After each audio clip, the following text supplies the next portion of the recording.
नमस्कार, आप सभी को हिंदी विभाग की ओर से आप सभी का स्वागत है। आज हम सू की ढाली नॉन डिटेल का पहला लेसन और तीसरा वाला दृश्य के भाग में पढ़ा रहे हैं और आपके लिए ये तीसरा वाला दृश्य का आधार है। यहाँ पर इससे पहले जिस तरह से बेला कहती है कि सीढ़ियों से भाभी आने की आवाज़ आ रही है तो सभी को शांत कर देती है। जिस तरह से घर का वातावरण ही अब थोड़ा सा बदल गया है तो सारे बेला का आधार मान सम्मान करने लगे हैं। तो बेला सोचती है पता नहीं ये क्या मेरे लिए इन लोगों के मन में इतना प्रेम आना, करुणा आना, ये क्या है करके। अब अगला वाले भाग में मंजली बहू मैं कहती थी कि इस और ना आओ मेरे मुँह, यानी मुझे आदत हुई हंसने की। इंदु अब एक यही जगह थी बैठने को। मंजली बहू हम हंसती हैं तो हंसते हैं दिल से और छोटे बहू के पढ़ने लिखने में बाधा पड़ती है। मैं कहती हूँ दादा जी को यदि पता चला गया कि हमारे यहाँ बैठने से छोटी बहू के पढ़ने से में खलल आता है तो वे। इंदु किंतु एक जगह थी पर्द वाली। मंजली बहू तुम भूल गई, हमें ही तो दादाजी ने खास तैयार पर सतर्क रहने को कहा था। कहा लगा कर हंस पड़ती हैं। मैं कहती हूँ चलो मेरे कमरे में। इंदु मुझे तो दादाजी के कपड़े धोने हैं। मैं चली जल्दी जल्दी बाहर की ओर चल देती जाती है। मंजली भाभी ठीक है, तुम लोग अब यहाँ इतना ना बैठो करो, बड़ी बहू से हम तो बहू गोदाम में जा रही थी, चलो गेहूँ छांटवा ले। छोटी बहन तो कब की गई हुई है, फिर तो अस्त हो जाएगा दिन और महरिया चली जाएगी। मैं तो फंस गई मंजली की बातें में। चलो चलो दोनों चली जाती हैं। मंजली बहू मैं कहती हूँ पारो चल मेरे कमरे में, वहाँ चल कर बैठ।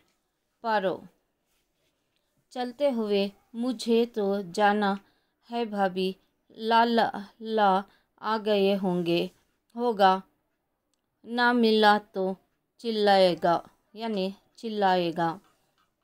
अब यहाँ पर जिस तरह से सारे यहाँ के स्त्रियाँ जो बातें करने या हंसने जिस तरह से एक जगह ढूंढते हैं तो सभी एक तरफ बैठते हैं। इंदु मंजली भाभी सब बैठकर एक दूसरे में बातें करते हुए हंसने और खिलखिलाने लगते हैं। तो उस समय यहाँ पर जिस तरह से बेला आने के अनुसार सबके भी चेहरों पर एक तरह से शांति हो जाती है और वो कहते हैं कहीं हमारे हंसने से बेला के पढ़ाई को कोई रोक ना हो जाए या कोई खलल का अर्थ है कोई डिस्टर्ब ना हो जाए। तो इसीलिए हमें अपने ओर से कहीं और जगह ढूंढनी पड़ेगी। उस समय मंजली बहू कहती है कि मेरे कमरे में चल कि हम लोग वहाँ पर बातें यानी गप्पे मारेंगे, बातें करेंगे। तो उस समय इंदु कहती है नहीं मुझे, क्योंकि दादाजी ने हमें सतर्क यानी कहा है कि कंडीशन से कि आप लोगों को ना मजाक उड़ाना है, ना बातें करना है, ना किसी के आधार से कोई भी मेरे आगे बेला के खिलाफ कोई भी बात नहीं करेगा। तो मुझे कपड़े धोने जाना है करके इंदु चली जाती है। फिर वहीं पर मंजली भाभी कहती है कि अब मुझे गोदाम में जाकर यानी स्टोरेज करते हैं ना, वहाँ पर जाकर गेहूँ को लाना है और गेहूँ का काम बहुत है। तो वो पारो को बुला लेती है। बड़ी बहू कहती है कि मंजली भाभी के यानी मंजली बहू की बातों में आकर मुझे संध्या होने लगी, क्योंकि मुझे गेहूं का भी काम करना है। अब वो पारो को बुला लेकर जाते हैं। वो कहते हैं अगर कोई और यानी काम वालियाँ जो करने वाली काम चले जाएंगे तो मेरे ऊपर ही सारा बोझ पड़ेगा करके वो भी बड़ी बहू भी चले जाते हैं। अब मंझली बहू पारो नाम की जो स्त्री है उसे बुलाते हैं तो उस समय पारो कहती है कि अब लल्ला आने वाले हैं, अगर मैं उनके सामने ना रहूं तो वो चिल्लाने लगेंगे करके वो भी कहती है। मंझली बहू अपने आप से या छोटी बहू तो उकाब से आकर सबको डरा गई। पारो चली जाती है। बाहर से बड़ी भाभी आती हुई दिखाई देती है। मंझली बहू भागकर उसके पास जाती है। बड़ी भाभी, सुनी तुमने मालवी की बात खोद डाली, यानी मालवी की बात खोद डाली, उसे सिर की सिर सारी की सारी छत।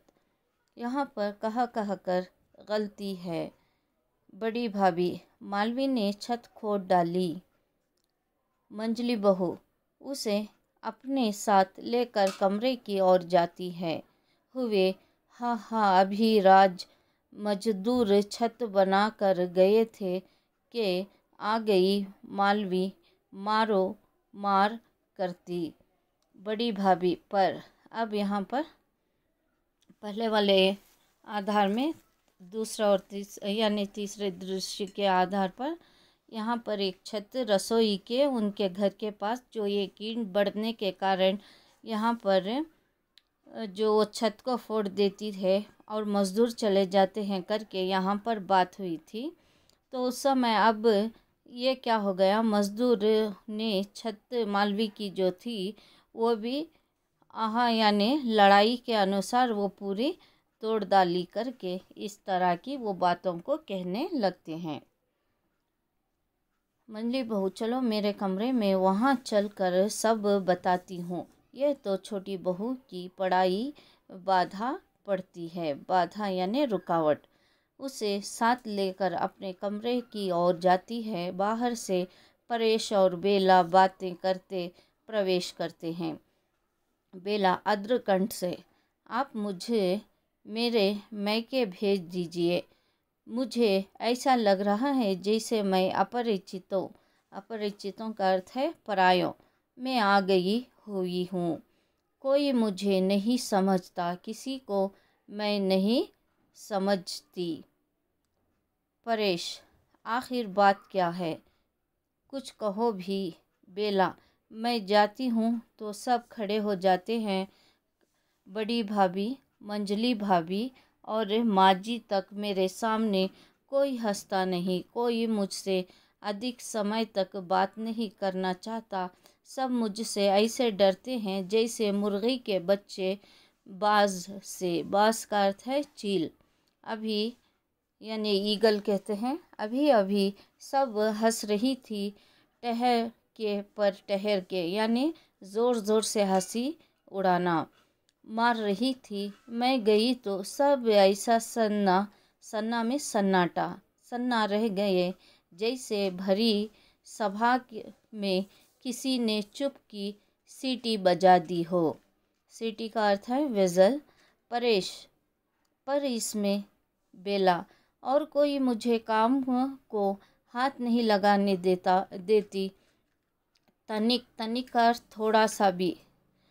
सभी काम करने लगूं तो बस सब भागी आती है। सब मेरे इस प्रकार आधार करती हैं मानो मैं इस घर में सबसे बड़ी हूँ। मैं नहीं समझता तुम क्या चाहती हो। तुम शिकायत थी, कोई तुम्हारा आधार नहीं करता। अब सब तुम्हारा आधार रिस्पेक्ट करते हैं। तुम्हें शिकायत थी, तुम्हें सब से दबाना पड़ता है, अब सब तुमसे दबते हैं। तुम शिकायत थी, तुम सब का काम करती हो, अब सब तुम्हारा काम करते हैं। आदर सत्कार आराम न जाने तुम और क्या चाहती हो। तेज़ से सीढ़ियाँ चढ़ जाती है। बेला निठल्ल होकर कुर्सी में घस जाती है। ना जाने मैं क्या चाहती हूँ, सिसकने लगती है। ना जाने मैं क्या चाहती हूँ, पर मैं इतना जानती हूँ कि मैं सब का सब आधार, सत्कार, सुख, आराम नहीं चाहती। बाहों में मुझे छिपाकर सिसकती है। इंदु हाथ में कुछ मैले कपड़े लिए हुए बाहर के दरवाजे से प्रवेश करती है। अब यहाँ पर जिस तरह से दादाजी ने कहा कि नगर में बुला लेकर जाइए मार्केट को, तो उस समय क्या होता है, परेश अपनी पत्नी को बाहर लेकर जाता है। यानी जो जिस तरह से फिर वो आते हैं तो कुछ समय के लिए जिस तरह से बेला अब यहाँ का सारा कार्य करने के लिए जाती है, उस समय यहाँ पर दादाजी ने एक मीटिंग कर कहकर रहते हैं ना, तो उसी समय क्या होता है, अब ऊपर से नीचे बेला जैसे आती है तो उसके लिए उसका काम सभी करते हैं। कभी वो कपड़े धोने जाती है तो सभी कर लेते हैं, वो पढ़ने बैठती है तो सभी बाहर आकर उसे बिना डिस्टर्ब किए और उसका मान सम्मान बेटी आधार करते हैं। अब ये परेश से शिकायत करती है कि कोई मुझसे यानी आधार कर रहा है, सम्मान कर रहा है, मेरे लिए हर एक कोई इस तरह से मान करता है, समझो अब मैं बड़ी हूँ और सभी मुझसे ऐसे डरते हैं जैसे चूजे के बच्चे बाज से, चील से। अब यहाँ पर परेश कहते हैं, आखिर तुम्हारी समस्या क्या है? अब तुम जैसा चाहती थो सारे वैसे ही कर रहे हैं। यहाँ तक समाप्त करते हैं। धन्यवाद।